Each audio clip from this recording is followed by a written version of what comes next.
persons come together to help us understand what it truly means to live a meaningful life.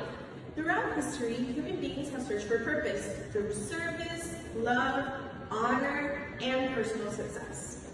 Today, we will explore how these ideas have changed from the Middle Ages to the modern society. To do this, we've invited some very special guests from different times and perspectives. A medieval knight, a courtly lover instead of the Song of the Rose, The legendary Don Quixote, and a representative of today's world. Let's begin the journey. I am Don Quixote de la Mancha, knife of impossible causes. Yes, the world called me a dreamer, even a fool. But I ask you, is it foolish to believe in goodness, in justice, in honor? When others see windmills, I see giants that must be defeated. Where others choose comfort, I choose courage. Perhaps I do not belong to my time, but perhaps is my time is the one is wrong.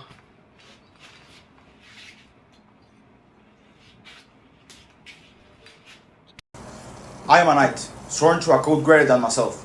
My life belongs to my king, my people, and to justice.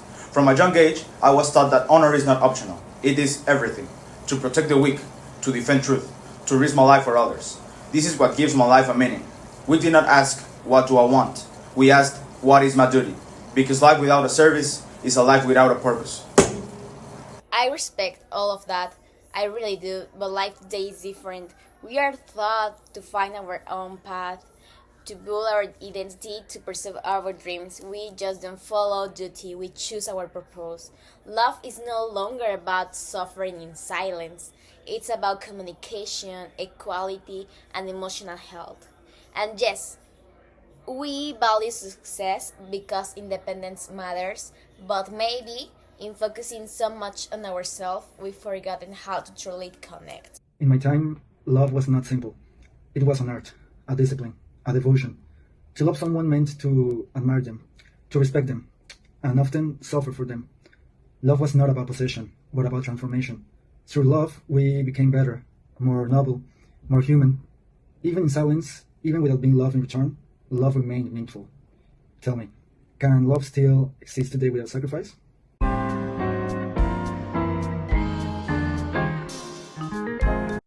Before we begin, ask yourself something simple. What gives your life meaning? Is it duty, love, freedom, success, or something we haven't yet learned to name? For countries, humanity has tried to answer this question, and today those voices will meet. Meaning is not something you choose. It is something you fulfill. I did not ask what I wanted from life. I asked what life demanded from me. To serve, to protect, to sacrifice. That is meaning. No. Meaning is found in love, not in power, not in duty, but in devotion. To love someone deeply, even without reward, that is what gives life beauty. Without love, even honor feels empty. I disagree. Meaning is something we create for ourselves. We are not born with a fixed purpose. We define it. For me, meaning is growth, happiness, independence. Why should I sacrifice my life for something imposed on me? Because without something greater than yourself, life becomes small. You speak of freedom, but freedom without purpose is emptiness. You speak of love, but love without ideals fades. Meaning is not just found, it must be believed in, even if the world laughs at you. A life without duty is a life without direction. A life without freedom is not a life at all. A life without love is simply surviving. Perhaps meaning is not one thing. Perhaps it is a battle between what we owe, what we feel, and what we desire. Or maybe meaning is something we are still learning how to build. Then maybe we have lost something along the way. Or maybe you have gained something we never had. Then the question is not who is right, but what kind of life is truly worth living.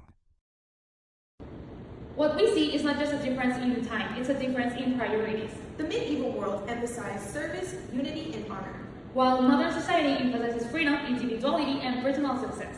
Both perspectives reveal something essential about human nature. The need to belong and the need to be oneself.